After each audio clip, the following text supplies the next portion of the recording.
আপনি যদি একটি জিনিস লক্ষ্য করেন তাহলে দেখতে পারবেন Realme কিন্তু প্রতি মাসেই 20,000 টাকা বাজেটের নিচে একটি করে ফোন লঞ্চ করে যাচ্ছে এবং তারই ধারাবাহিকতায় এই মাসের শেষের দিক দিয়ে Realme লঞ্চ করতে যাচ্ছে Realme V15। আজকের ভিডিওতে জানানোর চেষ্টা করব এই ফোনটির স্পেসিফিকেশন সম্পর্কে, আরও জানানোর চেষ্টা করব এই ফোনটি বাংলাদেশ বাজারে কবে নাগাদ লঞ্চ হতে যাচ্ছে এবং বাংলাদেশে আসলে এর প্রাইস কত ধরা হতে পারে।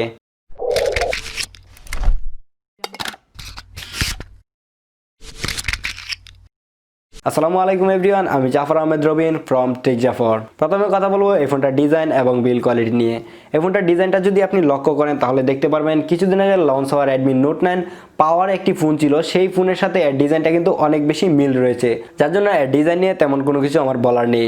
এর বিল্ড কোয়ালিটির কথা যদি বলি তাহলে বলবো সম্পূর্ণ প্লাস্টিক বিল্ডের একটি ফোন এবং ফ্রন্টে ইউজ করা হয়েছে গ্লাস, কিন্তু এটাতে কোন ধরনের গ্লাস সেই ব্যাপারটাও কিন্তু Realme এখনো বলেনি, যার জন্য এর বিল্ড কোয়ালিটি নিয়েও আমার একটু সন্দেহ রয়েছে।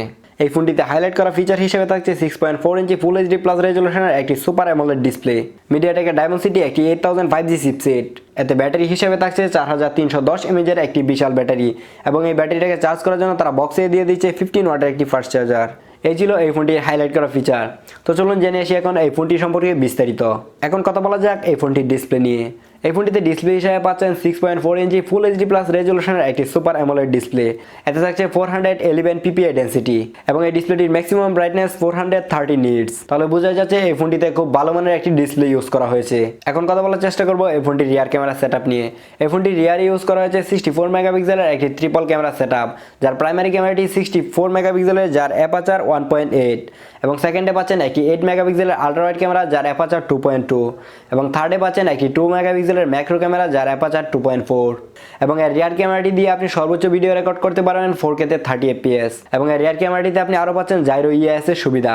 এর ফ্রন্টে ইউজ করা হয়েছে একটি 16 মেগাপিক্সেলের ক্যামেরা যার অ্যাপারচার 2.5। এই ফ্রন্ট ক্যামেরাটি দিয়ে আপনি সর্বোচ্চ ভিডিও রেকর্ড করতে পারবেন 1080p 30 fps এবং এটাতেও পাচ্ছেন আপনি জাইরো ইএস এর সুবিধা। যেহেতু এই ফোনটিতে একটি সুপার অ্যামোলেড ডিসপ্লে ব্যবহার করেছে, যার জন্য এই ফোনটিতে আপনি সিকিউরিটি হিসেবে পেয়ে যাচ্ছেন ইন ডিসপ্লে ফিঙ্গারপ্রিন্ট সেন্সর এবং এই ফোনটিতে আপনি ব্যাটারি হিসেবে পেয়ে যাচ্ছেন 4310 mAh এর একটি ব্যাটারি। তো 4310 mAh এর একটি ব্যাটারি দেওয়া হয়েছে, এই ব্যাপারটা একটু অন্যরকম লাগতেছে। 4310। তো এই ব্যাটারিটাকে চার্জ করার জন্য তারা বক্সে দিয়ে দিচ্ছে একটি 15 ওয়াটের চার্জার এবং এই 15 ওয়াটের চার্জারটি দিয়ে তারা দাবি করছে যে 50% চার্জ হতে সময় লাগবে 18 মিনিট এবং 100% চার্জ হতে সময় লাগবে 47 মিনিট। তাহলে এই ফোনটা লঞ্চ হওয়ার পরে দেখা যাক যে এটা আসলে কতটুকু গতিতে চার্জ হয়। আমরা দেখেছি যে রিয়েলমির আগের যে ফোনগুলো ছিল সেই ফোনগুলো খুব গতিতে চার্জ হতো বা খুব স্পিডে চার্জ হতো। তো এই বিষয়টা যদি রিয়েলমি বলে তাহলে এটা বিশ্বাস করারই কথা। এখন কথা বলা যাক একটি ফোনের মেন বিষয় পারফরমেন্স। এই ফোনটিতে আপনি চিপসেট হিসেবে পাচ্ছেন মিডিয়াটেকের ডায়মন্ডসিটি 8000 একটি 5G চিপসেট এবং এই চিপসেটটি বিল্ড করা হয়েছে 7 ন্যানোমিটার আর্কিটেকচারে এবং এটাতে আপনি জিপিইউ হিসেবে পাচ্ছেন Mali G57 MC3 এবং এটাতে আপনি স্টোরেজ টাইপ হিসেবে পাচ্ছেন UFS 2.1। এই ফোনটিতে আপনি সফটওয়্যার হিসেবে পাচ্ছেন out of the box Android 10, টপে থাকবে Realme UI।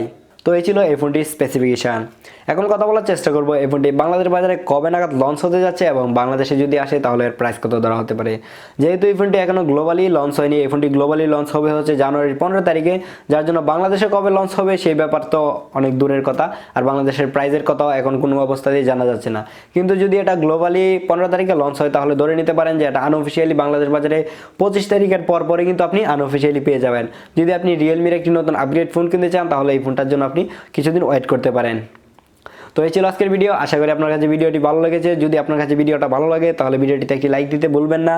আর আপনি যদি আমার এই চ্যানেল নতুন এসে থাকেন তাহলে এই ধরনের স্পেসিফিকেশন রিভিউ পেতে বা টেকনোলজি সম্পর্কে আপনি নতুন কোনো আপডেট পেতে আমাদের চ্যানেলটিকে সাবস্ক্রাইব করে রাখতে পারেন, যাতে করে প্রত্যেকটা ভিডিওর নোটিফিকেশন পৌঁছে যায় আপনার কাছে সবার আগে। আজকের মতো এখানেই বিদায় নিচ্ছি, আবারও দেখা হচ্ছে পরবর্তী ভিডিওতে। সেই পর্যন্ত ভালো থাকুন, সুস্থ থাকুন এবং আমার চ্যানেলের সাথেই থাকুন। আল্লাহ হাফেজ।